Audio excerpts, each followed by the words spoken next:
নমস্কার শ্রোতা বন্ধুরা, আমরা দুই সই মনামি ও গায়ত্রী আবার আপনাদের স্বাগত জানাই আমাদের এই সইয়ের মঞ্চে। সইয়ের আজকের নিবেদন ভালোবাসি তোমায় গল্পের ৫৩তম পর্ব। আমাদের সইকে সাবস্ক্রাইব করতে ভুলবেন না যেন। তবে শুনতে থাকুন ধারাবাহিক প্রেমের গল্প ভালোবাসি তোমায়। আমরা আমাদের পূর্ববর্তী পর্ব থেকে জানতে পারলাম যে পিতিশার হঠাৎ করেই তার বাবার জন্য মনটা অস্থির হওয়ায় সে ফোন করে। ফোন করায় অপূর্ববাবু তার মেয়ের অবস্থা বুঝতে পেরে তার সাথে দেখা করতে পৌঁছে যায়। এদিকে আবার যখন দার্জিলিংয়ে পৌঁছায় বিদিশারা, সোহম বিদিশাকে দেখে সবার সামনে একটি আলতো আলিঙ্গন করে তার শরীরের খবর নেয়। তো এর পরবর্তীতে কি হলো সেটি জানতে হলে আমাদের সঙ্গে থাকুন। উত্তেজনার বশে মৌমিতা আয়ুষীকে সজোরে একটা চিমটি কেটে দিয়েছে। আয়ুষী পারলে চোখ বন্ধ করে নেয়। মেয়েগুলো হাসতে শুরু করেছে, আড়ালে চোখে চোখে যে যার মতো ইশারা করে যাচ্ছে। বিদিশার বুকে টুকটুকানিও মনে হয় জোরে হতে হতে এবার মনে হয় ফেটেই যাবে। কি জিজ্ঞাসা করবে, কি উত্তর দেবে, হিসেব যেন খুঁজেই পাচ্ছে না। রুদ্র স্যার বিদিশার দিকে একবার কড়া নজরে তাকিয়ে ধমকে সুরে বললেন, ক্যা থা ইয়ে, ডিসকাস্টিং। বলতে বলতে দ্রুত পায়ে হোটেলের দিকে রওনা দিলেন। হোটেল রুমে ঢুকে বিদিশা লজ্জায় লাল হয়ে বসে পড়তেই আয়ুষী আর মৌমিতা হাসতে হাসতে গড়িয়ে পড়ল। মৌমিতা সোহমের নকল করে দেখিয়ে দেখিয়ে হাসতে হাসতে ঢলে পড়ছে। বিদিশা ভাষা পায় না কিছু বলার। এমন সময় বেল বাজল। মৌমিতা দরজা খুলতেই সোহম ঢুকলো। এমনভাবে ঢুকলো যেন কিছুই হয়নি, হাতে একটা প্যাকেট। মৌমিতার আয়ুষী হাসি থামালো, আবার যেন নতুন কোনো দৃশ্য দেখতে বসলো। সোহম এসে বিদিশার কাছে গিয়ে গালটা হালকা করে টিপে দিয়ে বলল, ক্লান্ত লাগছে দেখতে, ঘুমাওনি নাকি? সোহমের আচরণে বিদিশার রাগ কোথায় কখন কিভাবে উড়ে গেছে বিদিশা নিজেও জানে না।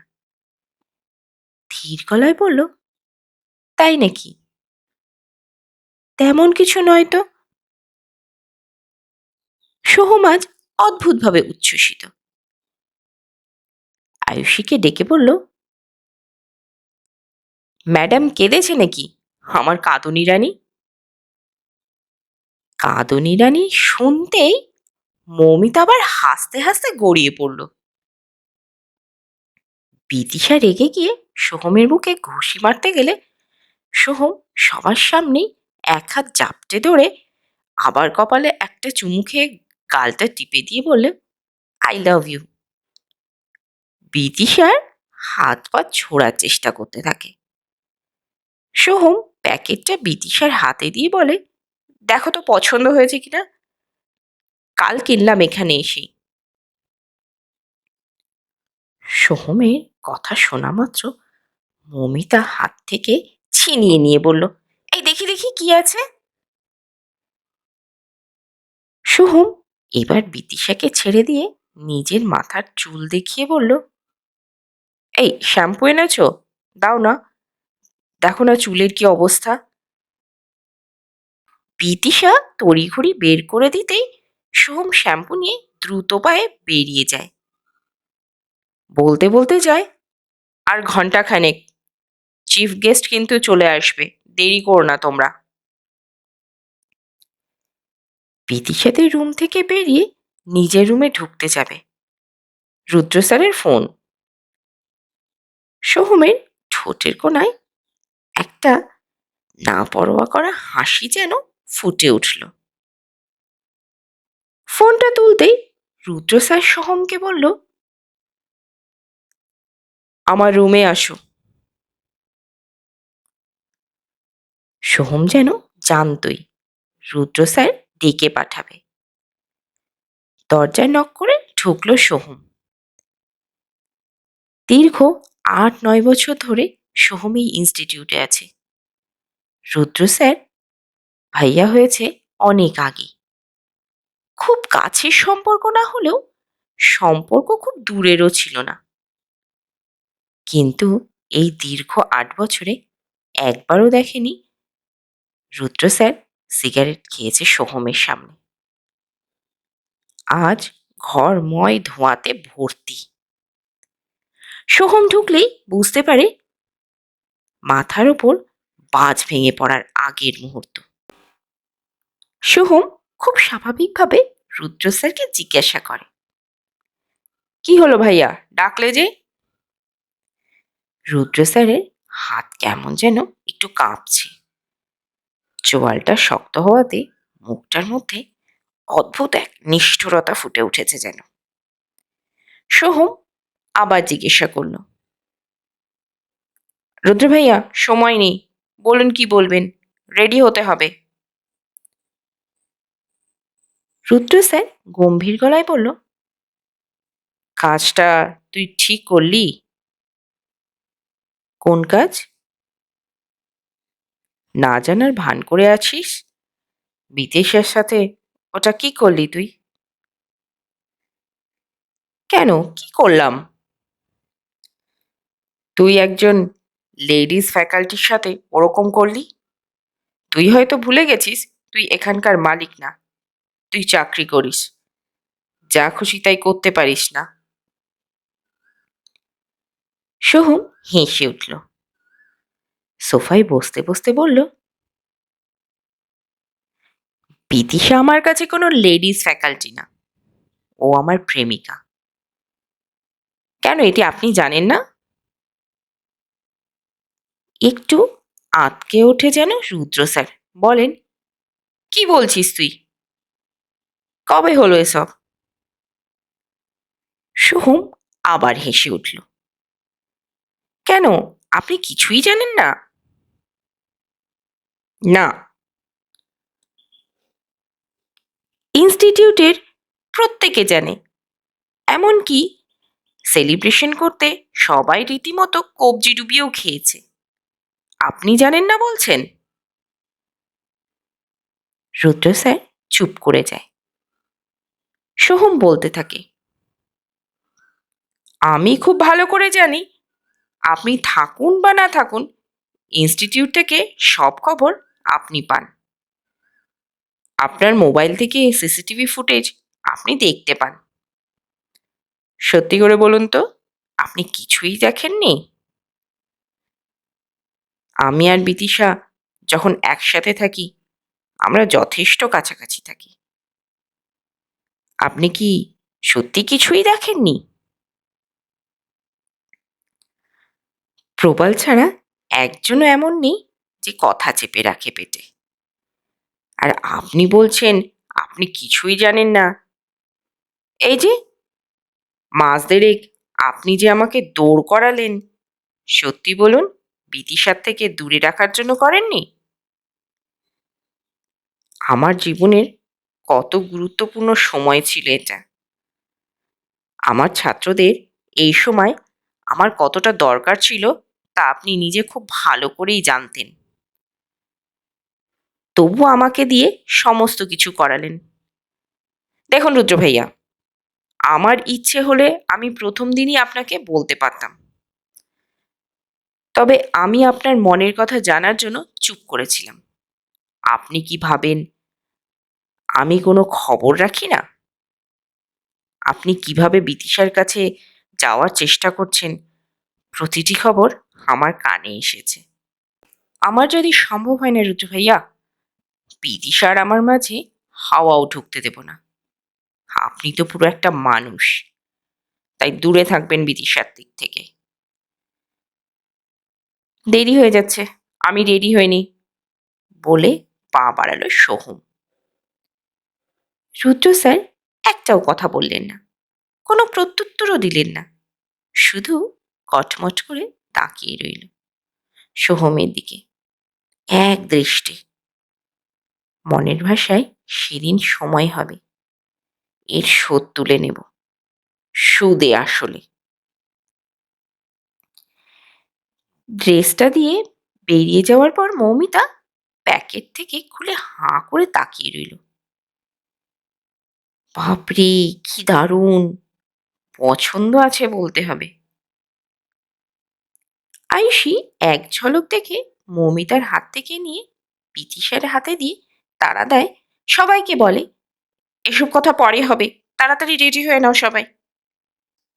পিতিসা চুড়িদারটা হাতে নিয়ে খুব ভালো করে দেখে, তারপর চুড়িদারটা বুকে আগলে ধরে চুপ করে বসে থাকে কিছুক্ষণ। এক অদ্ভুত ভালো লাগা ধীরে ধীরে দখল করে নিচ্ছে প্রাণ মন। বিছানা থেকে উঠে আয়নার সামনে দাঁড়ায় বিদিশা, বিভিন্ন অ্যাঙ্গেলে নিজেকে দেখতে থাকে। ধীরে ধীরে কেমন যেন একটা শিশিরের অনুভূতি সারা শরীর কাঁপিয়ে তোলে। সোহমের দেওয়া গিফট প্রথম, মনে হচ্ছে সোহমকে আদরে আদরে ভরিয়ে দিক। আনন্দ আরো একটু একটু করে মাথা চাড়া দিয়ে উঠছে যেন। ধীরে ধীরে খুশি যেন দ্বিগুণ চৌগুণ হয়ে বাড়ছে। আয়ুষী ট্রলি ব্যাগ থেকে ড্রেস বের করছিল। বিদিশা কি করবে না করবে বুঝতে পারছে না, কিন্তু আনন্দের বহিঃপ্রকাশ চাই। প্রায় দৌড়ে গিয়ে জাপটে ধরল আয়ুষীকে, গালে 4-5খানা চুমু দিয়ে বলল, লাভ ইউ আয়ুষী দি। আয়ুষী থমকে গেল। বিদিশা আয়ুষীকে জড়িয়ে ধরে আছে আষ্টে পৃষ্ঠে, মুখের হাসি যেন উপচে পড়ছে বিদিশার। আয়ুষী বিদিশার গাল দুটো টিপে দিয়ে বলল, যা ট্রেলার দেখতে পাচ্ছি সামনে রেখো নিজেকে। সোহম স্যার না জানি কি কি চিন্তা করে রেখেছে, ভেসে না যাও। আয়ুষীর কথায় বিদিশা আরো শক্ত করে জাপটে ধরে বলল, শুধু ভাসবো না আয়ুষীদি, ডুবতেও রাজি আমি। সবাই তৈরি হয়ে ব্যাংকুয়েট হলে এসে পড়েছে। চিফ গেস্ট ফিতে কেটে অনুষ্ঠানের উদ্বোধন করবেন। বিদিশাকে দেখতে সবসময়ের মতোই সুন্দরী লাগছে, নতুন উৎসাহী মুখ দিয়ে ভরে উঠেছে যেন। আয়ুষী আর মৌমিতা নিজেদের কাজে ব্যস্ত হয়ে গেল। সবাইকে দেখতে পাচ্ছে বিদিশা, কিন্তু সোহমের পাত্তা নেই। কখন দেখবে সোহম যে বিদিশা আজ ওর সাজেই সেজেছে? অত্যন্ত আগ্রহী উৎসুক চোখ দুটো সোহমকে খোঁজে। ফোন করলেও পাত্তা নেই। তারপর একসময় ক্লান্ত হয়ে অন্যমনস্ক হয়ে দাঁড়িয়ে থাকে বিদিশা। এমন সময় কি যেন কাঁধে হালকা করে হাতটা রাখে। চমকে ঘুরে দাঁড়াতেই বিদিশার চোখ বড় বড় হয়ে যায়। এ কাকে দেখছে বিদিশা? কোথায় গেল সেই উস্কো খুস্কো দিগ্ভ্রান্তের মতো চেহারা? সামনে দাঁড়ানো লম্বা সুঠাম চেহারার পুরো দস্তুর হ্যান্ডসাম একটি ছেলে, যার সাথে প্রথম দেখা হয়েছিল, যার প্রেমে প্রথম ডুবেছিল। সেই সোহম স্যারের আজ আবার সামনে দাঁড়িয়ে। কয়েক মুহূর্ত মোহগ্রস্ত হয়ে দাঁড়িয়ে রইল। বলল, কি দারুণ লাগছে দেখতে। তারপর শার্টটা খপ করে ধরে বলল, এ কি দুজনের একদম এক রঙের তো। বলনি তো আগে। সোহম হেসে ফেলে, বলে, আগে বলে এত মজা পেতে? সেদিন তুমি কত চেষ্টা করেছিলে, সম্ভব হয়নি, তাই আজ আমি চেষ্টা করলাম। হয়েছে ম্যাচিং। বিদিশার মনে হচ্ছে কোটি টাকার লটারি জিতেছে। বিদিশা আনন্দে উৎফুল্ল হয়ে সোহমকে বলল, হ্যাঁ, এত সারপ্রাইজ আমি নেব কি করে? পারবে নিতে বিদিশা, নিতে যে তোমাকে হবেই। এই জীবনের প্রায় 52 ঘন্টা আমরা একসাথে থাকবো, সব সময়। যখন চাইবো তখন তোমাকে পাবো বিদিশা। আমি এতগুলো দিন ধরে তারই প্রস্তুতি নিয়েছি। বিদিশা লজ্জায় মাথা নিচু করে বলে, শুনি কেমন প্রস্তুতি তোমার? সোহম হেসে বলে, ক্রমশ প্রকাশ্য। তো বন্ধুরা, কেমন লাগলো আজকের পর্ব? আজকের পর্ব কেমন লাগলো তা কমেন্টে জানান প্লিজ। আপনাদের একটিমাত্র কমেন্ট আমাদের এগিয়ে নিয়ে যেতে উৎসাহিত করবে। আমাদের গল্পটি ভালো লাগলে লাইক, কমেন্ট ও শেয়ার করুন। আজ এই পর্যন্তই। আগামী পর্বে আবার দেখা হবে। ধন্যবাদ। ভালো থাকবেন।